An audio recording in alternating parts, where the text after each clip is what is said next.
evening all. So welcome everyone to episode 13, Shark Attack Case Files. So I'm not bullshitting here. I think I've cracked the sound issue. So let's crack on and find out what we're going to be looking at today. So today's incident is definitely different because I wasn't actually aware of this attack until somebody actually mentioned it in the comments, because it's a little bit different because it doesn't involve a fatality and it doesn't actually involve any type of injury, but it's still horrific. So we'll dive right in. So we're going back to California. I know we already looked at California in episode 11 and episode 2, but this stuff happens all over the world and it is coincidental where it happens, almost. So where we going? It's in between Eureka and Fort Bragg. If I can find it. Come on. Are you shitting me? Here it is. Shelter Cove, yeah. Here, okay. So we're going to go to Shelter Cove. This airport here. Strange place for an airport. Anyway, so the attack took place just 100 meters off here. I think there's a point here called Abernathy Point. Anyway, it took place just 100 meters offshore in this location. So if we just look at some statistics, so I've probably shown this before, but in terms of the global great white shark database, California has 20 fatalities. The USA itself has 192. Last one 2020, first one 1899, and you can see the distribution where where America sits in terms of totals. Before we go into the attack, what I wanted to do is just explain a little something to you. So I don't know if you've ever seen this diagram. It's called the bird diagram. What it shows is, if, say for example, you're at home doing some DIY, or you're on the roof messing around, or you're at work doing some type of activity, any type of activity that a human would undertake, whether it be at work or home, whatever. Say you've put a tin of paint on the roof, you're down the bottom, that tin of paint falls off, just hits the ground, you're nowhere near it. Yeah, that's like an unsafe act. Well, say for example you walked near it and it nearly hit you, that's like a near miss. And then say for example it like hit your shoulder, that's a minor. And say for example it whacked you on the eye and blinded you, that's serious. And say for example that same tin of paint fell off, whacked you on the head and killed you. Yeah, and then you can see how that works statistically going down, and then the chances of you being fatally injured are very remote. But what I wanted to show you, what I done is I looked at the whole database of shark attacks, and basically I worked out that of all shark attacks that take place, 69% of them will occur in some type of injury from the shark. So lacerations, whatever, you're going to be opened up somehow, and 69% of the time you're going to be injured. And then with sharks it seems to be a bit of a reversal to the bird hypothesis, because the other 23% of the time it's going to be fatal, and it's only actually 8% of the time where there's no injury. So statistically speaking, it's less chance of you not being injured, basically, if you have an unprovoked or a provoked incident with a shark of any type. The least possible outcome is no injury, basically. So we're going to cover today one of these no injury attacks. So these, weirdly enough, are the rarest type of attacks that occur, is a no injury attack. You got more chance of being killed, basically. So that's what I'm trying to explain here. So we're going to have a look at one of these no injury attacks, basically. So yeah, it took place Shelter Cove, Northern California. So this is outside that red triangle that we mentioned in episode 11. Date Wednesday the 4th December 1991. Involved this guy here, young guy. I think his name's David Abernathy. I think that's how you pronounce it, Abernathy. David Abernathy, 25. He was diving. They were hooker diving, which is, I'll explain that in a minute. And it was a great white shark. It happened at 6 minutes past 3. It's a new moon phase. They were in about 15 meters of water, 50 foot of water. The water temperature was 10 degrees, which is about 50 Fahrenheit. Yeah, and as I mentioned, injury, none. Yeah, and they were commercial hooker diving, which is they were looking for urchins, which is them weird spiky fish. You open them up, delicacy in Asia, and if you stand on them, it really hurts. So this hooker diving is where you have a airline in the boat, so you have no tanks, like, as pictured here, and then your air comes from the surface, and there's a reel on the boat which lets it off, and you can swim around, taking the air from the surface. And we've already seen a couple of attacks using this same system in some previous videos. So yeah, that's what 100 meters offshore looks like. So this is where they were, just off this Abernathy point, just in here. So they parked the boat up about 100 meters offshore. So I'll get into the narrative and a little bit more detail. Eerily calm day in the Cove here. Visibility in the water was down to 5 meters. Abernathy was with Joe Lara, the boat owner, and Gerald Vickers, the deckhand. He'd been diving for about 6 hours. I mean, this has got to be cold, hard work in the winter seas off Northern California. I mean, it was just Abernathy going in. The other two dudes were just chilling on the boat. But Abernathy had started the day collecting urchins from the reef at the Point Arena Buoy. Picking was consistent, but not good in other spots of the area. So they were working their way south, trying different locations. And then at 3 o'clock, they entered the water 100 meters off Abernathy Point, where you can see on the screen there. So Abernathy and his fellow crew members, they noticed a single clump of kelp in open water. They maneuvered the boat alongside it, and once again, Abernathy entered the cold water with his breathing tube attached, and he was 4 meters below the surface, and then he noticed the kelp strip was attached to the top of a pinnacle, which was about 5 to 7 meters in width and at least 10 meters in breadth.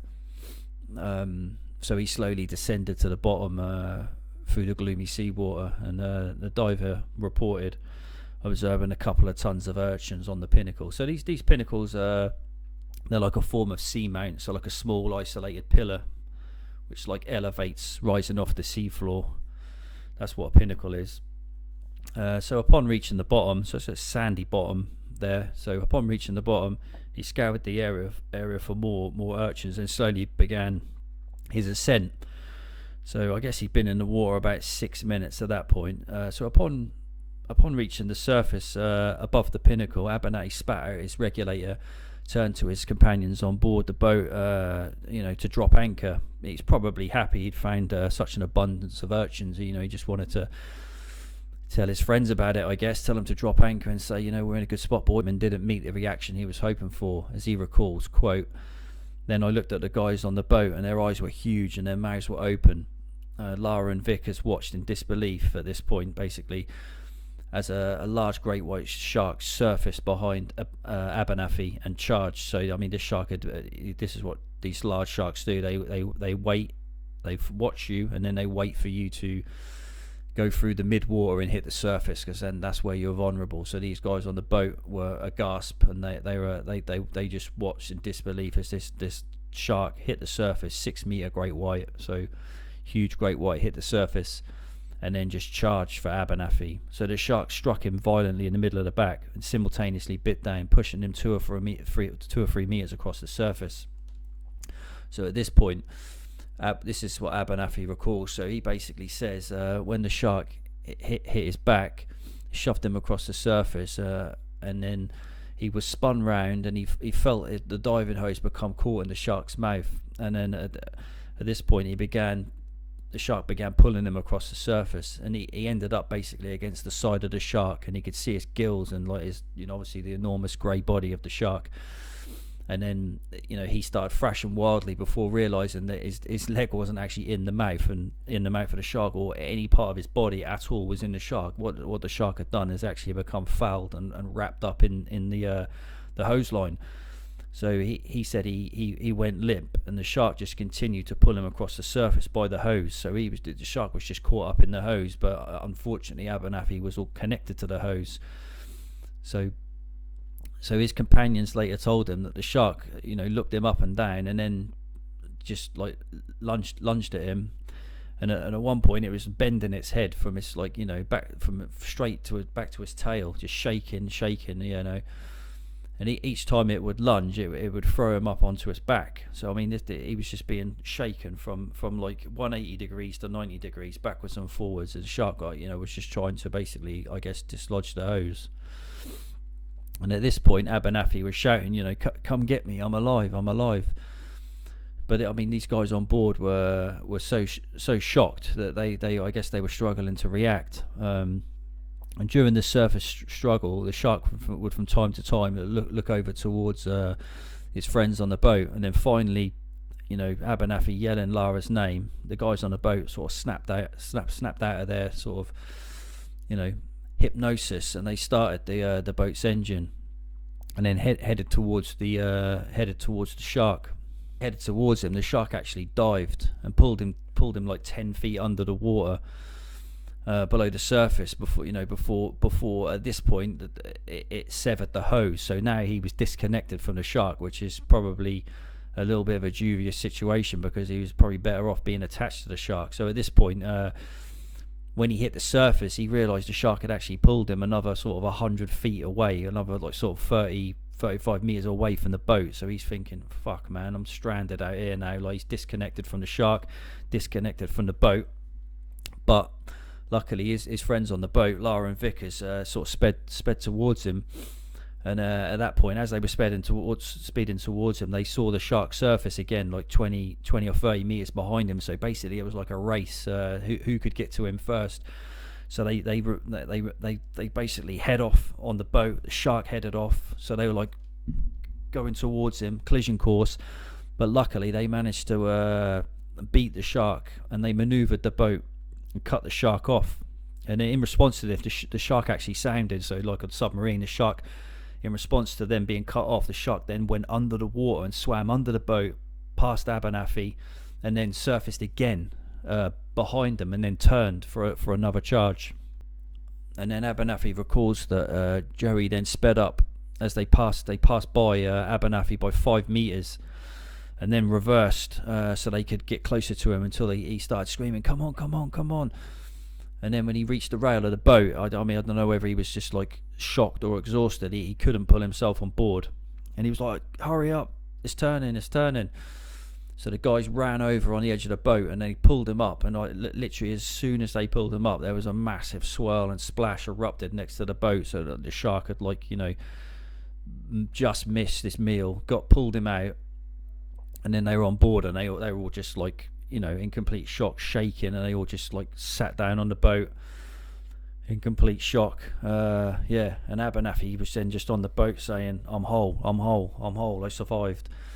And the guys probably, I don't know, they probably went back in after that and had a few beers to calm down. But I mean, statistically speaking, what I was saying about that 8%. So I mean, all them thousands of interactions, it's only 8% of the time that you're gonna get away with absolutely no injuries like this guy. But the fact that he was attacked by like a 6 meter great white, and the interaction lasted quite a few minutes, and he basically had no injuries really, apart from obviously the the mental ones. But yeah, we can't really legislate for that. So yeah, crazy one. I think sometimes these ones where people survive maybe even are more interesting, because you get a better account of the attack, basically. So you get the real eyewitnesses, and they tell the story correctly, rather than more conjecture. Some of these other attacks where no one survives, and it's just some circumstantial stuff, and also there's potentially cover-ups and things like that. But with these attacks, these ones are always really accurate, because you get the first-hand information. So yeah, I'll probably do a few more of these near misses, because I find them quite interesting. So anyway, hope you like that, and I hope the sound quality's better. And then also, again, thanks for the person who mentioned this attack in the comments. I couldn't find the comment, but somebody somebody mentioned this. So this is actually one that I missed, because when you search, you don't often search for the no injury ones because you think, oh, it's not going to be interesting, but this one certainly is. So yeah, laters.